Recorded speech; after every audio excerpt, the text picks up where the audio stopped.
Hola amigos y amigas, saludos cordiales y gracias por conectarse con Utopía Comunicaciones para una nueva entrega de Pensamiento Crítico, el espacio pensado para proponer, reflexionar, criticar y debatir los temas que interesan y preocupan a la comunidad ecuatoriana.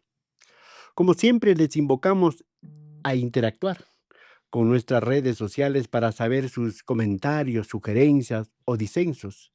Suscribir y dar un me gusta no cuesta nada, pero para nosotros vale mucho. Gracias por ser parte de esta aventura periodística. Como estamos conectados con las elecciones y quedan pocos días para que las urnas se abran y reciban la decisión ciudadana, ojalá pensada, consciente, reflexiva, no clientelar ni engañosa, para elegir un binomio presidencial, 151 asambleístas y 5 representantes andinos, que desde el sábado 24 de mayo del presente año conduzcan los destinos de esta patria con decoro, honestidad, transparencia, oportunidad, ética, pluralismo, respeto y compromiso social, especialmente con las grandes mayorías que ahora mismo están privadas de los elementales derechos como la salud, la educación, el empleo, la seguridad y la dignidad, entre otros. De los 151 asambleístas, la provincia de Pichincha elegirá 19, constituyéndose después de Guayas en la segunda con mayor representación parlamentaria. 2.387.540 pichinchanos seleccionarán 19 asambleístas de entre 281 aspirantes repartidos en 4 circunscripciones.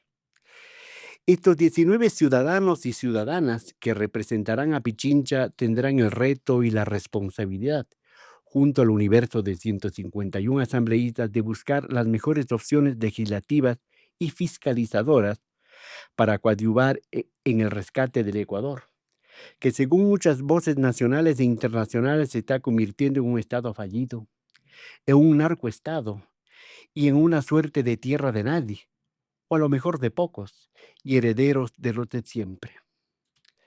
Pero estos diagnósticos y percepciones tienen su correlato oficial, donde el presidente candidato Daniel Noboa afirma que Ecuador está camino al paraíso.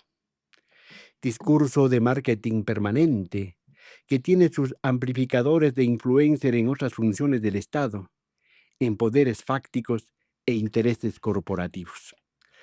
Para saber cómo le ven a nuestro país, cómo evalúan al presidente candidato y su gobierno y a los otros órganos del Estado, entre ellos la Asamblea Nacional, al que buscan llegar y con qué intenciones, propuestas, conocimientos y aspiraciones. Saludo y doy la bienvenida a 2 postulantes al Parlamento por la provincia de Pichincha. La maestra Isabel Vargas, de Unidad Popular, lista 2, por la conscripción 2 Sur de Quito, y el doctor Mauro Andino Espinosa, del Movimiento Plurinacional Pachacutic, lista 18, por la circunscripción 1 Norte y Centro de Quito. Saludos. Y comienzo con la maestra Isabel Vargas. La Unidad Popular. La pregunta está planteada. Más allá de la tarima electoral, maestra, ¿cómo está Ecuador? En todos los órdenes. A 2 semanas del domingo 9 de febrero, día de las elecciones presidenciales y parlamentarias. Bienvenida, maestra. Muchas gracias, mi estimado Fernando. Un saludo a Mauro. Es un gusto realmente estar contigo en estos micrófonos. Como te decía antes de iniciar la entrevista, nosotros hemos estado siempre eh, en las calles y en las plazas, pero ustedes han estado acompañándonos. Esta prensa alternativa que es la que muestra el otro lado de la noticia. Entonces, para mí es un gusto estar aquí en este espacio en donde el análisis que nosotros hacemos, y no solamente que lo hacemos desde la academia, sino el análisis que lo hacemos porque estamos en territorio, estamos rodeados de la gente que vive en los sectores populares y que nos demuestra que el país tiene una crisis económica, una crisis social una crisis política, una crisis de valores realmente. Y como maestra, nosotros hemos luchado toda la vida y logramos que la materia de ética eh, sea introducida nuevamente al currículum, porque recordemos que salió del De la malla, currículum, ¿no? claro, salió de la malla por ley, pero por ley volvió. Pero eso no es suficiente. Yo creo que hay que trabajar desde la niñez porque los valores nos hacen falta en estos momentos, valores de ética, principios, y en estos momentos actuales estamos con un gobierno que hace caso omiso a lo que está establecido en las diferentes leyes. Es decir, es un mal ejemplo para todos los ecuatorianos. ¿Cómo pretendemos que abajo el del barrio, la persona respete las leyes si el primer mandatario está violentando la ley?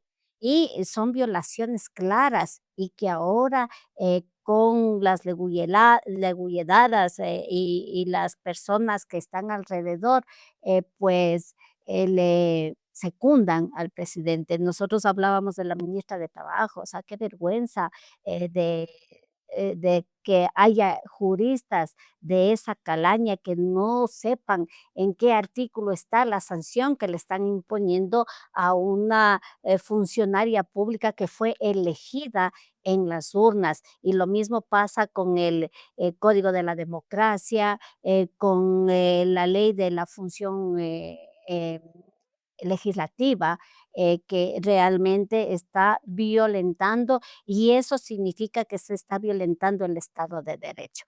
Entonces, en esas condiciones está el país y creo que es necesario que hombres y mujeres comprometidos, que la gente, la ciudadanía sepa cuáles son nuestras propuestas para poder salir de de esta crisis. Vamos a hablar de las propuestas. Saludo al doctor Mauro Andino Espinosa. Bueno, desde la academia y del derecho, usted es abogado, ¿cómo se ve al país? ¿Cuál es, llamemos, a veces dice solo diagnósticos? Tenemos que saber en qué tierra estamos pisando para poder encontrar la salida, las soluciones y las alternativas que requiere este país. Mauro, ¿cómo ve desde la academia un candidato como Mauro Espinosa? Mauro Andino. Andín, muchas gracias Fernando, un saludo cordial para usted y por supuesto para Isabel. A ver, yo creo que estamos atravesando una crisis multidimensional, es decir, tenemos una crisis sistémica que no obedece únicamente a una sola razón, no hay un problema estructural que se engarce en una sola circunstancia específica. Hay un problema de pobreza, de extrema pobreza, tenemos aproximadamente 6 millones de personas que viven con $2.80 al día. Otro grupo de ecuatorianos viven con $1.50 al día. Hay un problema de criminalidad, es decir, tenemos de las tasas de violencia criminal más altas de América Latina. Durán es la ciudad más violenta del mundo. Tenemos un problema de institucionalidad que Isabel ya lo ha mencionado aquí. Por ejemplo, la violación flagrante a la Constitución, se ha trapeado el piso con el Código de la Democracia, se ha vulnerado el artículo 93 de la ley electoral, evitando que Daniel Noboa saque licencia sin remuneración, a pesar de que está postulando a la reelección. Tenemos proscripción política de los adversarios, como resultado, entre otras cosas, de la cooptación de los órganos de justicia, tanto de la Corte Nacional, del Tribunal Contencioso Electoral, y un silencio bastante peligroso también de la Corte Constitucional. Creo que estos aspectos debemos ponerlos sobre la mesa para entender también que el problema del Ecuador no se va a solucionar en un solo periodo de gobierno, ni se va a solucionar únicamente con una medida aislada. Este problema estructural sistémico debe ser abordado a través de un plan que tenga diversos campos, diversas acciones que puedan materializarse en la práctica.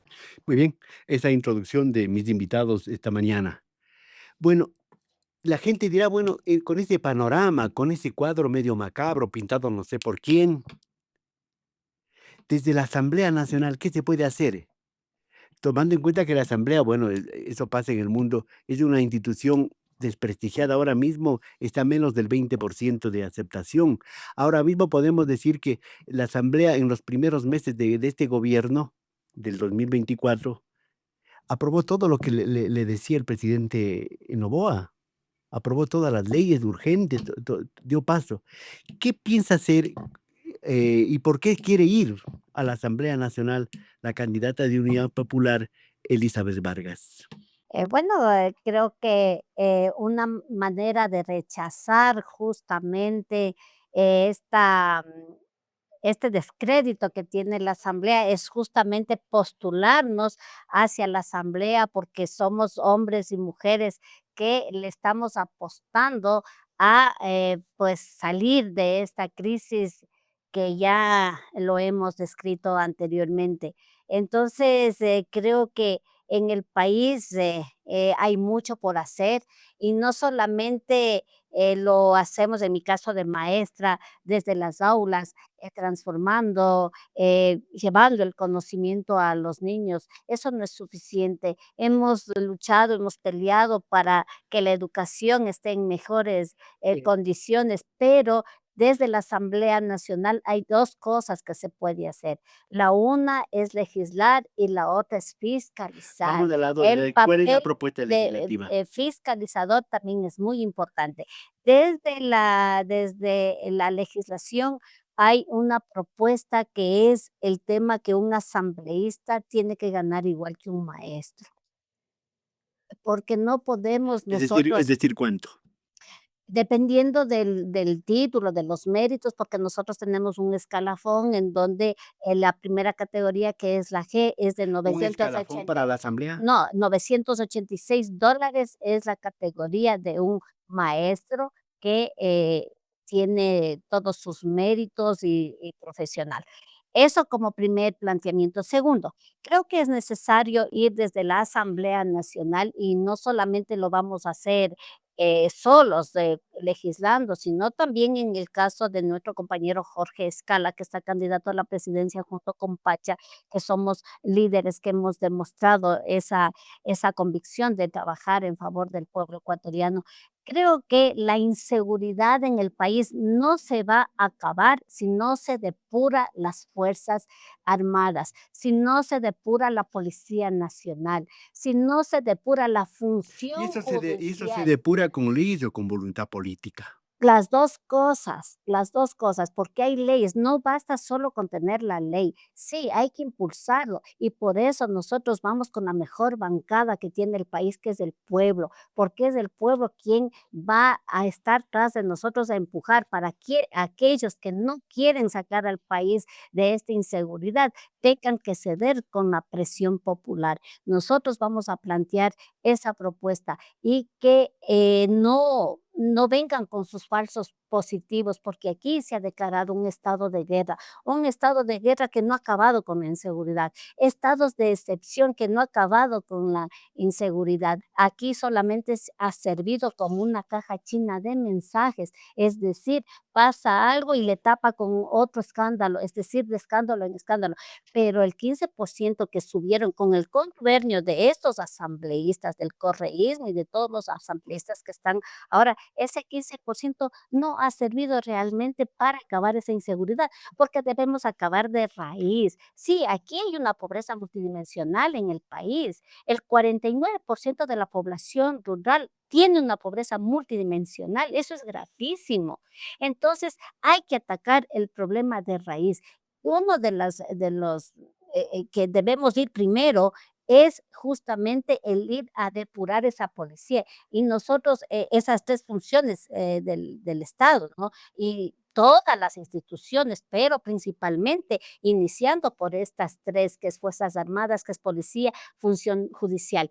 Y desde la asamblea un proyecto para que se pase un polígrafo a todos. Exigir a la Contraloría que se investiguen los dineros. ¿Cómo es que es una persona que vive en un barrio popular y luego está en una mansión? Tiene que haber una información veraz y nosotros también estamos para fiscalizar a la Contraloría, fiscalizar a las instituciones del Estado. Entonces ahí va un polígrafo. Y no debe ser el combate a la delincuencia desde abajo hacia arriba, tiene que ir las cabezas caer primero, porque si no va a pasar ahora. Mire lo que pasó con los 4 Ya, niños. ya, Fíjese, Los 4 niños son los falsos positivos. ¿Quién ordenó, pues? ¿Acaso la policía no acaba de decir y las Fuerzas Armadas que ellos solo obedecen a Noboa? Entonces, ¿quién ordenó? ¿A quién obedecieron para tomarles, aprenderles a estos chicos y no seguir la ruta? Y entonces ahora resulta que son los 16 militares, pero ¿quién ordenó? Ordenaron desde la cabeza, entonces ahora están solo los de abajo, es decir, aquí una suerte de conejillo de indias, tiene que ser la cabeza, las cabezas tienen que ser primeras juzgadas e investigadas. Por eso es necesario las dos cosas, no solamente entregar el proyecto, sino la propuesta, el proyecto, el análisis, luego la aprobación, etcétera, sino que sí tiene que estar de la mano la fiscalización dentro de la asamblea. Eso es en el tema Ya, seguridad, ¿no? ya, gracias. Quisiera, plantear un Porque poco sí tenemos concretar las exposiciones por razón de tiempo. Bueno, seguridad, depuración, el asunto del salario de los legisladores, ha planteado la invitada, la maestra Isabel Vargas. Desde el lado de Pachacuti, desde el lado de Mauro Espinosa, ¿qué hay que hacer para sacar al país de este momento? Porque obviamente entendemos que la asamblea no es que da empleo, la asamblea no es que hace las obras, pero la asamblea puede dar la guía legislativa, ¿sí? Las pautas de normas para poder implementar en beneficio de estos problemas que son muy grandes, digo, desempleo, inseguridad, falta de salud, falta de educación, y no solamente como una retórica de campaña, porque estamos en campaña, sino como una cosa real que se puede ejecutar y tomando en cuenta otra cosa, la colegislación que tiene el presidente de la República. Fernando, yo creo que lo primero que uno debe preguntarse es ¿por qué queremos ser asambleístas? Y creo que esa es la línea base para poder plantear nuestra propuesta. Y en mi caso, como Mauro Andino Espinosa, como candidato por el Distrito 1, Distrito Norte de la capital, en representación de Pachacutic, la respuesta es muy simple, porque creo que los ecuatorianos y ecuatorianas no aguantan más improvisación. Los quiteños y quiteñas están cansados de tener asambleístas vagos, pillos, que no trabajan, que no tienen formación jurídica ni política para saber qué es lo que tienen que hacer en la Asamblea Nacional. La gente quiere sentirse representada, y esa es la primera gran palabra. Representar con dignidad y con honestidad a los ecuatorianos. Regenerar la política de tanto degenerado que la ha ensuciado y la ha destruido y se ha beneficiado para sí mismo o para los grupos de poder oligárquicos de este país. Y la tercera, rescatar los derechos para la gente, salud pública, educación pública, seguridad social, trabajo y salario digno, que aunque la Asamblea no diseñe y ejecute la política pública de empleo, sí puede generar condiciones normativas para que se puedan mejorar precisamente esas circunstancias laborales y que el pueblo ecuatoriano pueda tener más empleo, pero también un empleo digno de calidad. Es decir, las 3 R's, como las denomino yo: representar, regenerar y rescatar. Y porque indudablemente creo que quienes aspiramos llegar a la Asamblea no queremos vivir en un país donde la vida de cada niño, de cada hombre, de cada mujer, de cada adulto mayor constituyan una estadística más, donde vivamos en un país donde seamos incapaces de procesar nuestras diferencias pacíficamente. En política deben existir adversarios, pero no es lo mismo que existan enemigos. Debemos debatir ideológicamente con pasión, con vehemencia, pero eso no significa aniquilar al otro. Bueno, por eso quiero participar y por eso doy el paso hacia adelante. Y en ese sentido, para hablar de las propuestas, yo sí creo que es fundamental en materia de inseguridad, entre otras cosas, depurar las Fuerzas Armadas, depurar la Policía Nacional. Yo sí creo que hay que hacer ahí una reforma legislativa al Código Orgánico de Entidades de Seguridad Ciudadana e incorporar lo que decía Isabel, las pruebas del polígrafo, no solo para los que ingresan a la fuerza pública, sino a todos los que están, porque si no se depura a los que están este momento en la institución, que está cooptada. No voy a generalizar, porque dicho sea de paso, les hablo como hijo de una madre policía que falleció, pero que llegó a ser suboficial primera como policía de tropa. Creo que hay muchos elementos policiales y militares que son honestos, principalmente en la tropa, que además son los más humildes, los que dan la cara. Alentarles a esos Exactamente. honestos trabajadores. Exacto, y son los que ponen en la mayoría de veces el pecho a las balas. Pero también hay de los malos. Bueno, Para sacar esos malos hay que depurar y hay que usar la ciencia, la investigación, en este caso el examen del polígrafo, que debería estar incorporado en el Código Orgánico de Entidades de Seguridad Ciudadana como una prueba o una evaluación periódica. Ahí habría que analizarlo trimestralmente, semestralmente, como mínimo. Pero también me parece que para incentivar y respaldar a la tropa fundamentalmente, hay que garantizar equidad salarial, pues. ¿Cómo va a ser justo, Fernando, que los policías de tropa que de pronto están 21, 22 años en la fuerza pública ganen menos que un subteniente que recién está 3, 4, 5 años en la institución policial? Yo no tengo nada en contra de la oficialidad, pero yo sí creo que hay que empezar por garantizar mayores niveles de justicia social y de equidad en la fuerza pública. Hay que fiscalizar desde la Asamblea Nacional para que el presupuesto que se destina al Ministerio del Interior se ejecute bien, que no se roben la plata, que gasten en lo necesario y en lo fundamental, en lo urgente. No podemos tener policías que estén mendigando para tener combustible o gasolina, para que puedan funcionar sus patrullas. No podemos estar apelando a la filantropía y a la buena voluntad de los que tienen más dinero para que la pobre policía pueda acceder a una alimentación digna o puedan tener una vivienda fiscal. Hay que fiscalizar al Consejo de la Judicatura. ¿Cómo es posible que tengamos un Consejo de la Judicatura denunciado por la jueza Nubia Vera de que el presidente de este organismo le presionó para que la jueza dicte un fallo en contra de la vicepresidenta Verónica Abad para favorecer a Noboa en la famosa acción de protección que se presentó en contra del Ministerio del Trabajo? Entonces, ahí, por ejemplo, le doy el paso a Isabel.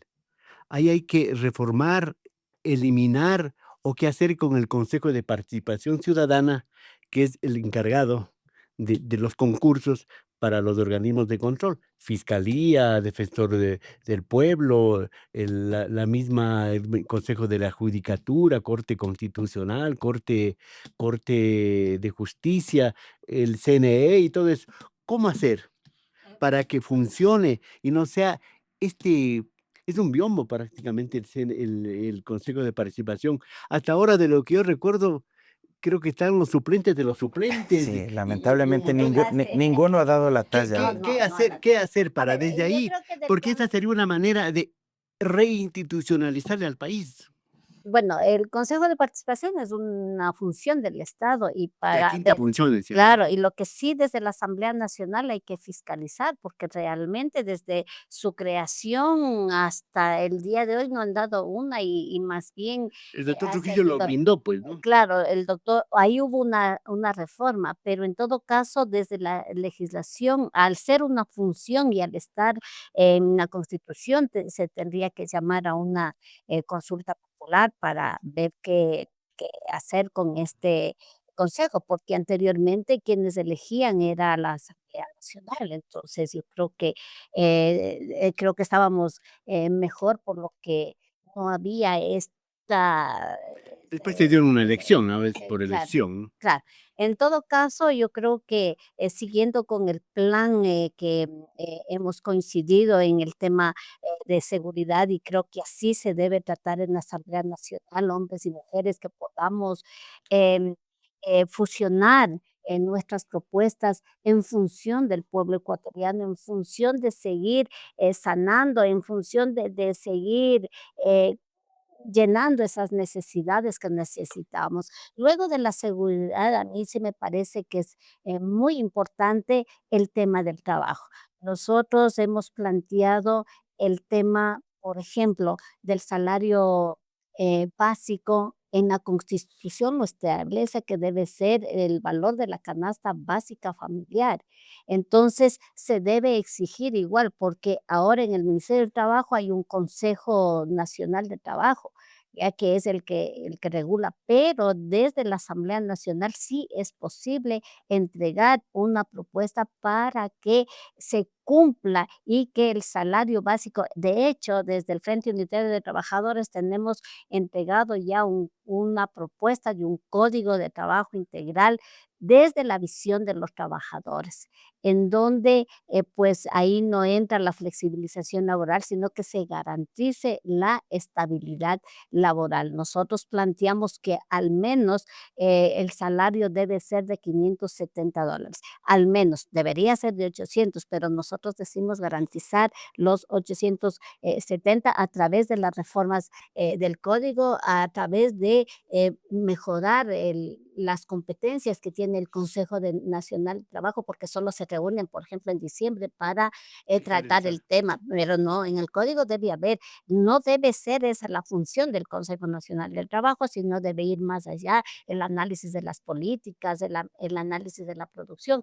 Y al elevar, claro que dicen, puchicas, los empresarios se ponen furiosos, que cómo, que van Que a la quebrar, inflación va a perder pero fuentes de no es empleo y todo así, tipo de eso cosas. es totalmente falso, porque nosotros primero consideramos que si hay más dinero en el mercado, es un círculo virtuoso, porque si el trabajador gana más, va a la tienda, compra más.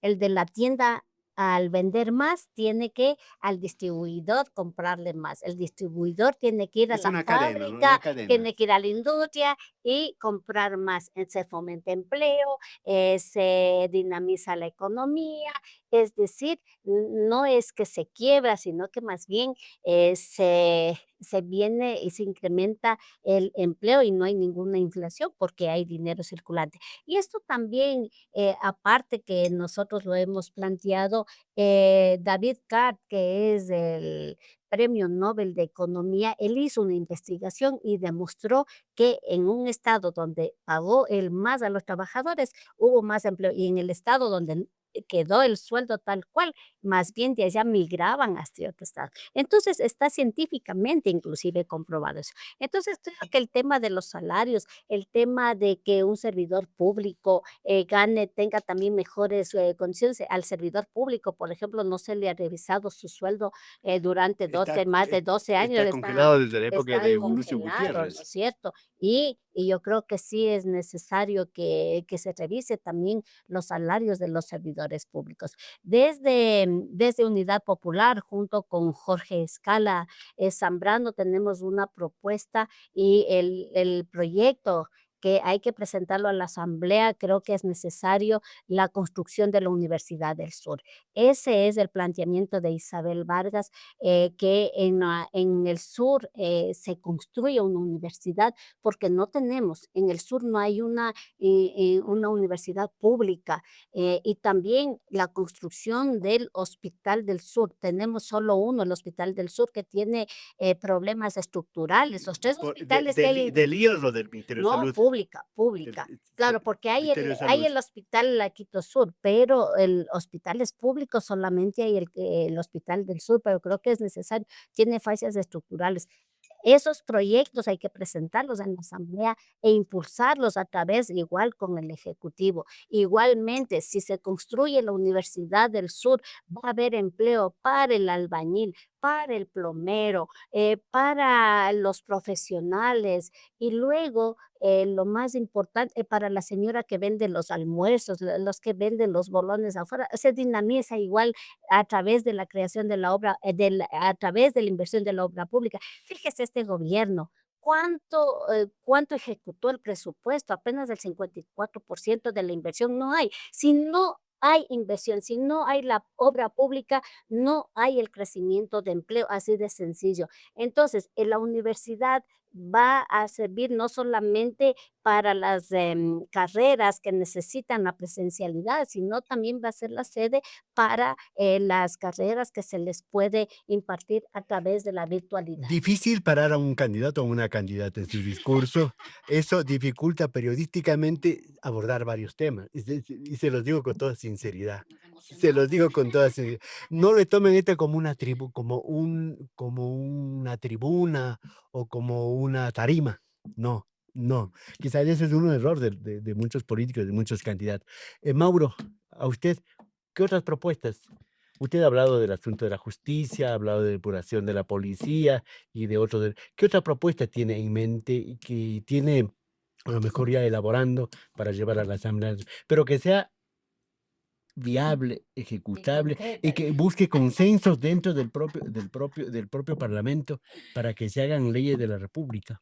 Sobre todo que sea competencia de la Asamblea Nacional, porque yo creo que si es que generamos sobre expectativas también entre los Ofrecimientos ciudadanos, que no de competen. pronto podemos generar también ciertos niveles de frustración, ¿verdad? En la ciudadanía. Luego la gente se ilusiona demasiado y si es que uno plantea más de la cuenta, también la gente podría sentir mucha desafección con la propia clase política. Y eso lamentablemente Eso es ha lo que pasado está en muchas pasando. ocasiones. Exactamente. Y yo creo que en materia legislativa hemos hablado sobre seguridad, hemos mencionado lo que se debe hacer en materia normativa, pero también en el campo de la fiscalización. Ahora me parece que hay que hablar sobre economía y sobre economía familiar. Hay un tema que para mí es clave, es muy importante. Hay altos niveles de sobreendeudamiento en las familias ecuatorianas. Es decir, la gente se ha endeudado a través de las tarjetas de crédito, sacado de pronto créditos hipotecarios o créditos productivos, aunque la banca privada no coloca demasiado crédito productivo, básicamente crédito de consumo, y la gente no logra pagar. Y en muchos casos no logra pagar no porque no quiera, sino porque humanamente no puede en este momento porque la situación económica es extremadamente compleja, una especie de pandemia 2.0, como resultado, entre otras cosas, de los apagones, de la crisis energética, pero también como resultado de la inseguridad, de la criminalidad de las vacunas. Negocios han cerrado, ha existido desempleo, despidos intempestivos, etc. ¿Qué propongo en materia normativa? Que exista una moratoria de un plazo de hasta 90 días para que la gente que tiene créditos con la banca privada, pero sean deudores de buena fe, no tengan la obligatoriedad de pagar durante ese plazo, analizando caso por caso. Noboa emitió un decreto ejecutivo al respecto y la Junta de Política Monetaria y Financiera emitió una resolución. Pero vea, con esos dos documentos, la banca privada se Ahí del rió. asunto del alivio financiero. Exactamente, se rió la banca privada con eso, por no decir se pasaron por el forro, perdóneme la crudeza en el uso de los términos. Y eso hizo la banca privada porque al no existir un mandato legal que sea expreso, imperativo, pero que además tenga consecuencias jurídicas firmes, es decir, si usted no hace esto, le va a pasar tal cosa, pues evidentemente la banca dice, si es que quiero lo hago y si no quiero no lo hago. Yo siempre saco a colación el ejemplo de una colega suya que publicó en Twitter hace un mes atrás, mes y medio atrás, que decía ella que había llamado a 3 entidades financieras para pedir precisamente este alivio financiero, la moratoria por un plazo de 90 días. En los 3 bancos le habían dicho que no conocían nada al respecto, que no les habían ordenado y que en todo caso le podían otorgar un refinanciamiento pero cobrándole intereses sobre intereses. Es decir, anatocismo y usura legalizada a través de la banca privada. Hay que aprobar una ley en ese sentido. Hay que aprobar otra Pero ley. mientras haya presidentes banqueros, presidentes de esa calaña, Vea, por eso es hacer que se necesita juramento tener, a la bandera. por eso es que se necesita tener voluntad política y se necesita tener, yo siempre digo, clases medias y sectores populares gobernando al país. Porque históricamente, si usted analiza Pero cuando estas clases también vota por la gente. y eso es lo que hay que disputar ideológicamente, y para eso hacemos política, para disputar esas narrativas, porque, y un poco saliéndome del tema, solo haciendo un pequeño paréntesis, en muchas ocasiones la gente cae en ese juego político de pensar que, como viven en una sociedad aspiracional, entonces se ven reflejadas en el gimnasio que hace Noboa y en los vestidos que se pone Lavinia, y entonces piensan que como Noboa supuestamente a los 18 años había tenido que vender su PlayStation y su guitarra eléctrica para disque ser emprendedor, entonces la gente se convence de ese engaño, de esa narrativa falsa y dicen, sí, pues yo también puedo llegar a ser el heredero más rico y millonario de este país, lo cual es absolutamente falso, ¿verdad? Pero para eso, reitero, hacemos política, para disputar esas narrativas y para desmontar esos engaños. Volviendo al punto, hablando sobre economía familiar, hay que incorporar en la legislación los famosos acuerdos preconcursales. ¿Qué significa esto? En palabras muy sencillitas. Si usted, Fernando, es deudor de buena fe y usted debe a 3 acreedores, usted debe 100. Al acreedor A le debe 60, al acreedor B le debe 20 y al acreedor C le debe 20 más. Usted hace una declaración juramentada ante un notario, declarando las deudas y declarándose deudor de buena fe, reconociendo, diciendo yo quiero pagar pero no puedo, humanamente ha quebrado mi ¿A quién negocio. primero pago? Correcto, lleva la declaración juramentada a un centro de mediación, les convoca a los 3 acreedores y si usted llega a un acuerdo con el acreedor mayoritario, al que usted le deba 60, los otros 2 tienen que sumarse y someterse obligatoriamente a ese acuerdo. Y sabe lo más importante, que ese acuerdo no puede implicar el cobro de intereses sobre intereses. ¿Qué ganan mutuamente? Usted primero gana pagar la deuda a través de un acuerdo, pero sobre todo evita que le embarguen su casa, que le embarguen un terreno, que le pongan prohibición de enajenar los bienes. Me ahorro un problema mental de pronto. Y ya voy a topar ese tema. Y el banco se evita el embargo porque no le interesa el remate. Al banco lo que le interesa es recuperar el capital. Entonces, eso hay que aprobarlo en una ley que, dicho sea de paso, ya estuvo vigente en la ley de apoyo humanitario. Fue probablemente lo único bueno de esa perversa ley. Fue el único, el minúsculo lunar positivo que había en esa ley. Pero eso, claro, en el gobierno de Lazo ya no se volvió a presentar. Hay que aprobar una ley que reduzca el precio de las medicinas. Tenemos las medicinas más caras de la región, a pesar de que no vivimos procesos inflacionarios fuertes porque tenemos una economía dolarizada. ¿Enfrentarse con las farmacéuticas? Absolutamente. Y para eso nuevamente retomo el tema. Debemos gobernar las clases medias y los sectores populares, porque si gobiernan los banqueros, los exportadores de banano o los que son amigos de las corporaciones farmacéuticas, indudablemente nada de esto va a suceder. En Colombia y Perú, una medicina para combatir el cáncer cuesta probablemente la tercera parte de lo que vale aquí en el Ecuador. ¿Cómo es posible? ¿Qué hay que legislar? Hay que poner en el nuevo Código Orgánico de la Salud que el costo de las medicinas, al menos para las enfermedades de alta complejidad graves y catastróficas, tendrán el valor que se cobra en los países de origen de las farmacéuticas donde se produce ese medicamento, con ciertos extras producto de la importación y eso, pero nada que dispare el precio de forma exorbitante. O el otro mecanismo, como hicieron en Colombia, sacar un promedio general en la región de cuánto vale esa medicina en los países de la región y ese promedio es el que se debe cobrar aquí, pero no permitir que ellos impongan el precio que les da la gana en el mercado. Eso se lo puede hacer con voluntad y con decisión política. Y en salud mental hay que lograr que las aseguradoras médicas privadas también cubran a las clases medias los problemas de salud mental. Yo soy de clase media.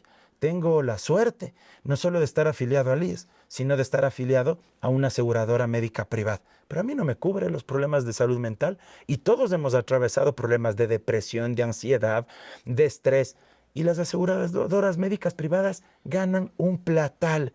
Hay que quitarles esa ventaja y que cubran también los problemas de salud mental. Bueno, ir a la asamblea de pronto agrave los problemas mentales de Mauro. Pero hay que darle, estoy dispuesto a sufrir aquello, Espero que no me maten mucho de las iras los compañeros. Bueno, Isabel, vamos avanzando y con el tiempo también. Usted ya ha expuesto como educadora aquí es la Universidad del Sur, en la salud del Hospital del Sur, un montón de cosas. El tema de la fiscalización, que es el otro elemento, la otra facultad, la otra potestad que tiene la Asamblea Nacional y que tienen sus integrantes, los asambleístas. ¿Cómo, en primer lugar, recuperar ese ese tema de la fiscalización? Porque un poco se ha hecho negocio de ese tema, esto se ha dispendiado ese principio que debe tener el asambleísta. ¿Cómo recuperar la fe en la gente que diga: "Ah, van a fiscalizar, qué bien"? De pronto le van a censurar, le van a destituir a un ministro, o simplemente van a recibir información para tener conocimiento de cómo va la marcha en tal o cual dependencia pública. ¿Cómo recuperar un prestigio y una valía real a la fiscalización? Que es un elemento para saber cómo van las cosas, para saber cómo van nuestros recursos. ¿Cómo recuperarlo? Bueno, esa es parte principal. de la Es una de la tarea. acción de un asambleísta, y creo que eso, cuando yo inicié aquí la entrevista, yo sí separé y dije la legislación y la fiscalización, porque si no hay fiscalización, realmente va a seguir Pero pasando ¿cómo los hacerle problemas. que eso en verdad tenga sentido y contribuya a la institucionalidad, contribuya a la democracia y a la Por corrección? Porque se supuesto. busca corregir. Claro, pero ya depende de la acción de cada uno de los asambleístas. Por eso digo, sí, nos rebelamos y nosotros también criticamos el rol de la asamblea actualmente. Y parte de esa crítica, parte de esa rebeldía es ir a la Asamblea Nacional justamente a pedir la fiscalización y a exigir que se cumpla con la ley, porque no puede ser que una vez emitida la ley no se cumpla. Esa es parte justamente de la fiscalización, y no solamente lo tiene el pleno, sino a través Las de comisiones. las comisiones. Por ejemplo, soy educadora y no es posible, Fernando, no es posible, Mauro, y yo lo denuncio públicamente en todo lado. No es posible que hasta el día de hoy, desde el año 2021, desde octubre del 2021 tenía que estar creado el observatorio de la violencia escolar y no lo está. Y entonces, ¿a quién le corresponde exigir que se lo haga? Es a la Asamblea Nacional, esa es la fiscalización, porque debemos hacerlo desde lo bajo hasta lo alto, porque solamente aquí, es que el presidente es el que ha violentado, entonces vamos al juicio político. También tenemos que velar por nuestros niños, también tenemos que velar, por ejemplo, por la salud. Se está cumpliendo con la ley en el tema de salud. Entonces, esa es la fiscalización que nosotros vamos y que cumplan y que se ejecute. Hay el artículo 63, si mal no lo recuerdo, no, no voy a decir artículo porque se codificó recién la ley y voy a decirlo mal, pero hay una obligación de elaborar un plan para erradicar todo tipo de violencia en el ámbito escolar. No se lo ha hecho. Entonces, a eso hay que ir a exigir todo lo que beneficie a nuestros niños, a nuestros jóvenes, a los sectores populares. En el tema económico, por ejemplo, ¿qué está haciendo el SRI? ¿Cómo no ir a fiscalizar al SRI? ¿A dónde están yendo los recursos? Sí, elevaron al 15% el IVA. ¿Qué pasó con ese dinero? ¿Qué está pasando? ¿Dónde están los inspectores que no están cuidando que 7.000 millones de dólares se vayan en elusión y en evasión de impuestos y se va hacia los paraísos fiscales? Esa es la fiscalización que lo vamos a hacer con los sectores populares, con los sectores populares. Por eso digo, la mejor bancada que nosotros tenemos son los sectores populares. Eso en cuanto a fiscalización. Para terminar el tema de las propuestas, habíamos hablado del tema de seguridad, tema del trabajo, Solo enumérelos, por el favor. tema de salud, y ahora en materia económica, al igual, creo que es necesario un tema de entrar a otro círculo virtuoso, que es bajar el IVA, es bajarle el IVA. Del 15, nosotros decimos al 10%. Si yo compro $100, pago $15 de IVA. Si yo compro $100 y pago el 10%, voy a pagar apenas 10. Con esos $5 ya tengo para comprar más pan, ya tengo para comprar leche, ya tengo para un par de medias y se dinamiza la economía. Entonces, es necesario ir a la Asamblea Nacional con estas propuestas, que son propuestas válidas, que son propuestas que benefician a nuestro pueblo. No es posible, pues, que se haya perdonado más de 2.000 millones de dólares. ¿Y qué pasó a aquellos pequeños, las medianas pequeñas y los emprendimientos con sus intereses, que se les dijo que se les rebaje hasta 10.000 préstamos de 10.000? A ellos no se les perdonó absolutamente nada, pero sin embargo a las grandes empresas se les ha perdonado más de 10.000 millones de dólares hasta el momento. Entonces, vamos a esos emprendimientos a exigir que la banca privada entregue préstamos productivos, porque al momento a los pequeños empresarios, al que vende el café, al que vende el chicle, les dan préstamos de consumo. Es necesario ir a la Asamblea Nacional a exigir los préstamos productivos a bajo interés para estos pequeños comercios. Muy bien. Ya en materia de fiscalización, Mauro. Solo para Quisiera- cerrar las propuestas, muy cortito, ¿sí? El tema de medicinas igual, nuevamente. Cuando ingresan las medicinas acá para determinadas enfermedades, ya pasan el filtro, por ejemplo, de la FDA en Estados Unidos, del Consejo Europeo en la Unión Europea, y acá tienen que pasar el filtro del ARCSA. Cuando aún no tienen el filtro del ARCSA, los médicos especialistas haciendo uso de la Ley Orgánica de Salud pueden hacer un pedido especial de esas medicinas y las farmacéuticas las colocan gratuitamente en casos específicos. Uno dirá, qué generosas y qué labor social que hacen las farmacéuticas. El asunto es que, el producto. correcto, es para posicionar el producto y ganar mercado y decirle al ARCSA, vea, mi medicina sí funciona, deme los permisos rápido.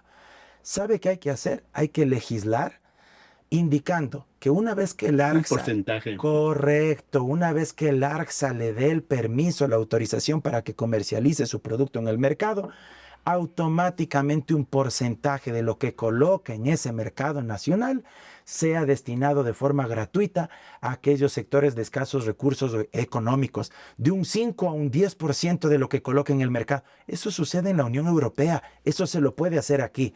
Y el tema de las tasas de interés, ya que hablábamos de desarrollo productivo, hay que hacer una reforma al Código Orgánico Monetario Financiero, incorporando que todas las tasas de interés que fije la banca pública, la CFN, por ejemplo, o el Banco del Pacífico, siempre serán tasas de interés preferenciales, que sean inferiores a las tasas de interés que cobren los bancos privados. Si eso lo ponemos por ley, créame que la banca privada, Para competir, ¿no? Correcto, se va a volver en verdad competitiva y usted les va a arrinconar porque ellos van a decir, no, pues si el Banco del Pacífico, si la CFN están entregando tasas preferentes inferiores a las que nosotros entregamos, no nos va a quedar de otra que nosotros también reducir esas tasas de interés. Y en fiscalización, creo que la fiscalización ante todo debe ser seria, debe ser transparente. No puede ser una fiscalización del circo, del show, de ir a pararse en las mesas, de ir a gritar, de ir a insultarse. Eso le molesta a la gente. Pero la fiscalización debe ser como la medicina preventiva o como la salud preventiva.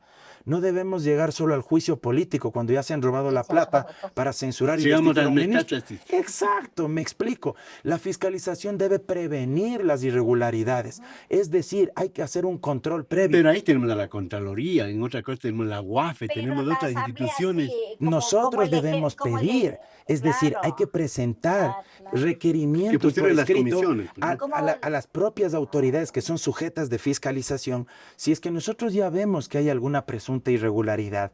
Por ejemplo, que se está mal ejecutando el presupuesto del Ministerio de Salud o del Ministerio de Educación o el Ministerio de Economía, como sucedió el año pasado. Redujeron $2,000 millones a los sectores de educación y salud y nadie dijo nada. Nadie dijo esta boca es mía. Bueno, ahí había que fiscalizar economía y finanzas y decirle, oiga señor, ¿a dónde fue pues a parar esa plata? ¿Por qué usted recortó el presupuesto de salud y educación? Y a los ministros de esas carteras de Estado decirles, oigan, o ustedes son unos bobos que no se dan cuenta de lo que están administrando, o son unos indolentes que no les importa que les quiten $2,000 millones en dos sectores tan importantes.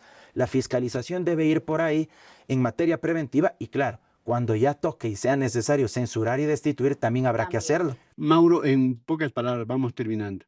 ¿Cuál sería la evaluación del desempeño de esta asamblea?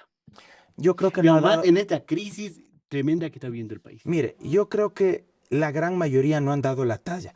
Creo que sí hay honrosas excepciones, yo no lo niego, yo tengo ahí buenos amigos y amigas en ambas corrientes ideológicas, en la izquierda, en la derecha, en la Revolución Ciudadana, yo le tengo mucho aprecio, yo le tengo mucho aprecio a mi buena amiga Viviana Veloz, con quien yo trabajé, por eso yo saco a colación el tema, porque yo la aprecio mucho, yo creo que ella hace una buena labor, yo creo que en la derecha también hay buenos legisladores, creo que en Pachacútiga actualmente los pocos que han quedado en el movimiento defienden con vehemencia, con actitud sus propuestas legislativas. Creo que hay movimientos de derecha que ante todo tienen algunos ciertas posiciones, sobre todo democráticas, que eso frente al autoritario de Noboa ya me parece valioso. Pero la gran mayoría de legisladores, lamentablemente, o se dedican al circo o se dedican a la payasada. Vea lo que hacen los de ADN, perdónenme que personalicen el mensaje, pero la señorita Valentina Centeno, yo como joven profesional que quiero llegar a la asamblea, como ex docente universitario, créame que me avergüenza cuando dice cosas como, por ejemplo, que fuerza mayor es ir a hacer campaña para el presidente Noboa. O sea, perdónenme, pero están trapeando con nuestro sistema jurídico.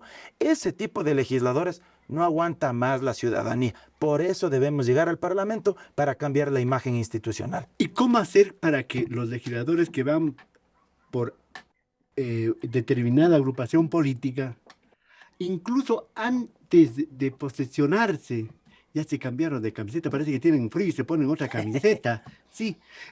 ¿Cómo hacer? El presidente lamentablemente vetó Así es. ese proyecto para sancionar a los legisladores camiseteros, negociantes, sicarios de la política. Fernando, perdón solo que le esta diga. pregunta le hago ahí, pero ¿por qué será que vetó? Eso sería bueno responder. No, Es evidente. ¿Por qué será que vetó? ADN de que fue con Exacto. 14 y ahora tienen Exacto. Sí, ¿Por yo qué creo será que ¿Cómo vetó? hacer eso? Yo creo que sí hay que recordar y refrescar la memoria histórica, ¿no? De quiénes son los camiseteros, quiénes han estado con un partido político, luego con Tienen otro. varios clústeres, En deben ese, tener.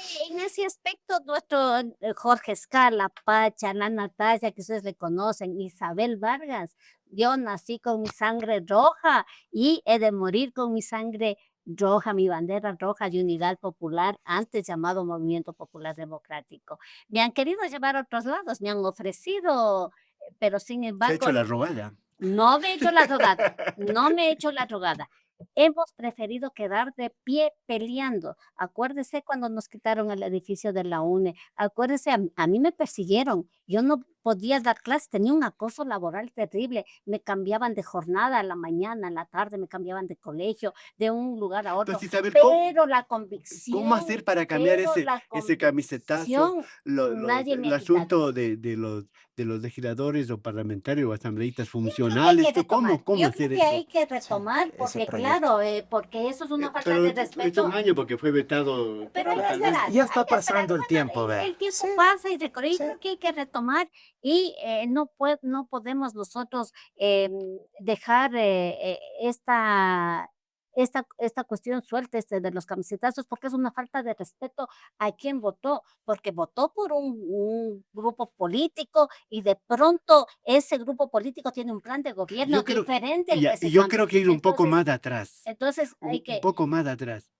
que para que sean candidatos a cualquier dignidad, deben tener por lo menos 3, 4 años de ser afiliados a ese movimiento Yo he político, planteado eso. no que aparezcan cuando falta horas para terminar la también, inscripción, pero ¿verdad? Yo he también, planteado pero eso. Que hagan carrera política, que haya, pero que haya las escuelas de capacitación en cada uno No de sé los si ahí momentos y me partidos permiten a políticos. mí ahí. Sí, existe dentro de lo que es el Código de la Democracia y los partidos políticos, por supuesto que sí, existen cierta normativa, que si es necesario cambiar, por supuesto que hay que cambiarlos. Pero yo creo que ahí sí el electorado, el respeto también hacia lo que vota el electorado, sí recordar esa memoria histórica de quiénes son esos camiseteros y a dónde van.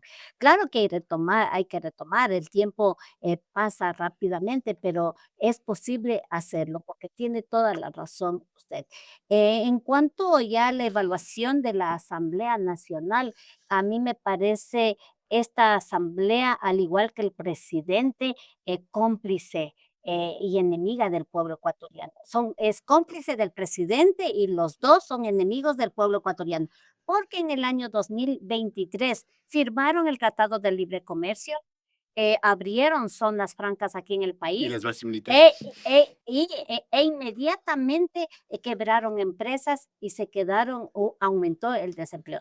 Es esta Asamblea Nacional quien con el juego de las leyes aprobaron que se suba el IVA. Ellos, con el juego que hay entre ellos, aprobaron que se sigue que es. Y entonces todo lo que el presidente les ha enviado, aquí esta asamblea ha aprobado. Por lo tanto, tanto la asamblea como el presidente son corresponsables de la crisis en la que estamos. Por ejemplo, yo digo en el tema de la energía eléctrica, ¿qué hizo la Asamblea Nacional? Al principio, la ley cero apagones. ¿Dónde están los ceros apagones? El cero apagones no funcionó. Lo que sí funcionó es para entregar a la empresa privada los 10, la producción de 10 megas. Y luego, no, que no ha valido y que ahora sí la empresa privada va a servir porque le vamos a entregar más megas, ¿no es cierto? Entonces, para eso ha servido, para entregar las empresas estratégicas, los Isabel, recursos hacia volvemos la de un minuto empresa para la privada. despedida. Yo sé lo que quiere usted hablar, pero antes de eso, o sea, es angustioso cuando hay un juicio político, alguna cosa, ni se duerme. ¿Cuál será la votación? ¿Cuál se cambiaría de partido? ¿Cuál estará ahora con el gobierno, verdad? En las últimas votaciones incluso. Y hay un elemento, usted puede rápidamente referirse a lo que decía, estructurar la ley de la democracia, el código de la democracia, para el asunto de los partidos, para evitar que haya partidos de alquiler, candidatos que compren, gente que compre candidaturas, los patriarcas, todo eso. Pero hay otra cosa que es la espada de Damocles. Lazo ya inauguró el asunto de la muerte cruzada. Con un gobierno que no tenga una mayoría absoluta, 2/3 partes para arriba, se le va a ocurrir decretar otra vez, cumplido el año, primer año, decretar la muerte cruzada. Mire, Fernando, Las dos cosas puntuales. sobre juicios políticos, creo que sí tengo un poco de experiencia porque fue una de las personas que dio la cara junto a Viviana y que lideramos el juicio político en contra de Guillermo Lasso. Y ese es uno de mis mayores orgullos. Todo el mundo, o la gran mayoría, pensaba que ese juicio político no iba a prosperar, que en la Corte Constitucional eso se iba a morir, que no iban a existir los votos para que exista el dictamen de admisibilidad. Recuerdo que un montón de colegas hablaban una serie de barbaridades y de disparates jurídicos para despreciar y desacreditar el contenido de esa solicitud de juicio político. Al final, con mayoría calificada, ni siquiera con mayoría absoluta, porque se necesitaba mayoría calificada, 6 de 9 jueces de la Corte Constitucional dieron paso a dicho dictamen de admisibilidad para que podamos llevarlo al Pleno a Guillermo Lasso. Y claro, como se veía de alguna manera arrinconado y tenía el miedo de salir pateado por la puerta de atrás con la censura y la destitución, prefirió activar el mecanismo de la muerte cruzada, con la consecuente también cooptación de varios legisladores que eran de distintos partidos y movimientos políticos, de distintas corrientes, que fueron subsumidos por parte del poder, de la codicia y de la serie de canonjías que se empezaron a distribuir. Lo mismo y peor hoy hace Daniel Noboa. ¿Qué hay que hacer para evitar esto? Una reforma estructural al sistema de partidos. Ahí también tengo algunas propuestas en materia constitucional y en materia legislativa. Queremos evitar los partidos de alquiler que usted mencionaba. Hay que enmendar la Constitución o tal vez sea vía reforma parcial, eso lo tendrá que dirimir la Corte Constitucional para incrementar el porcentaje de firmas de respaldo que se necesita para obtener la personería jurídica para un partido o movimiento. Actualmente la Constitución exige el 1,5% de firmas de respaldo del padrón electoral de la jurisdicción a la que usted va a pertenecer. Me parece que es un umbral que se queda corto, porque aparte el CNE es incapaz de controlar las bases de datos y las firmas que se presentan, muchas veces falsificadas o muchas veces comercializadas. Hubo denuncia en la Fiscalía sobre ese tema. Yo sí creo que el porcentaje debería subirse al menos a un 3% de firmas de respaldo para dejar de tener partidos y movimientos golondrinas. Luego, lo que usted decía, yo sí creo que en un partido o movimiento político debemos haber invitados a participar, que podemos ser un 25%, pero el 75% de las candidaturas deben ser afiliados o adherentes permanentes de ese movimiento, porque así se garantiza que sean actores políticos que vengan del núcleo matriz de esa organización política y con eso evitamos los camisetazos. Yo tengo miedo a los invitados. En todo caso, vamos terminando este diálogo y ahí hay que reformular esa mentira tremenda que es la democracia interna, es que es una falsedad absoluta. Doy el paso finalmente, 30 segundos a Isabel Vargas, candidata por Unidad Popular, por el Distrito Sur, a que diga, ¿por qué la gente tiene que votar en usted? ¿Por qué la gente tiene que ir a las urnas del 9 de febrero y decir, vamos a elegir a Isabel Vargas? Tiene una bonita sonrisa, tiene algunas propuestas. ¿Cuál concretamente, pero así puntual en pocos segundos? Es la hora del pueblo, es la hora de los que ya hemos trabajado, es la hora de los que hemos propulsado, hemos emprendido, hemos entregado propuestas que le han permitido tener victorias al pueblo ecuatoriano, como por ejemplo la Ley Orgánica de Educación que le permite, le pone candado al Ministerio de Finanzas para que se aporte al tema del 6% del Producto Interno Bruto, porque somos hombres y mujeres que hemos entregado proyectos para los pequeños comerciantes, para las mujeres, para los estudiantes, para los niños, niñas, es decir, para los sectores populares, porque somos los de abajo y vamos nosotros a seguir luchando por los de abajo. Isabel Vargas, una mujer que estudió en escuela pública, colegio público, universidad pública, que nació de San Diego, en San Diego, hija de padres campesinos, y que su madre le dijo: hija, tienes que estudiar para salir adelante, para salir de la pobreza extrema en la que nosotros vivíamos. Les voy a dar el estudio, el bachillerato técnico, y convencida de eso, pues vamos a salir adelante desde la Asamblea Nacional con la misma convicción, porque dices que llegan allá y se olvidan, no nos hemos olvidado. Somos un partido político serio, Isabel Vargas, que desde que nació y se ha de morir con Unidad Popular, vamos hacia la Asamblea Esa es Nacional. la arenga de mi invitada Isabel Vargas. Lo mismo para el doctor Mauro Andino. La gente dirá, ¿y por qué vamos a votar por este jovencito? Medio correísta, ahora es en Pachacuti y todo. A ver, Mauro, ¿por qué tiene que votar la circunscripción norte y centro por Mauro Andino en lista 18?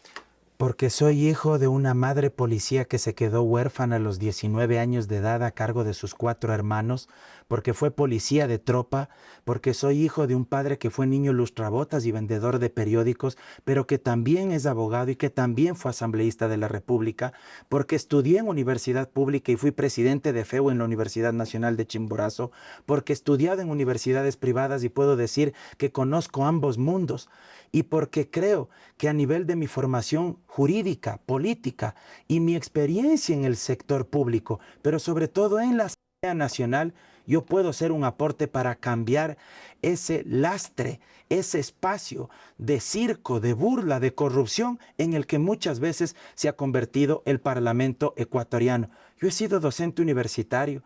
He dado clases de Derecho Constitucional, de Teoría del Estado, de Ciencia Política.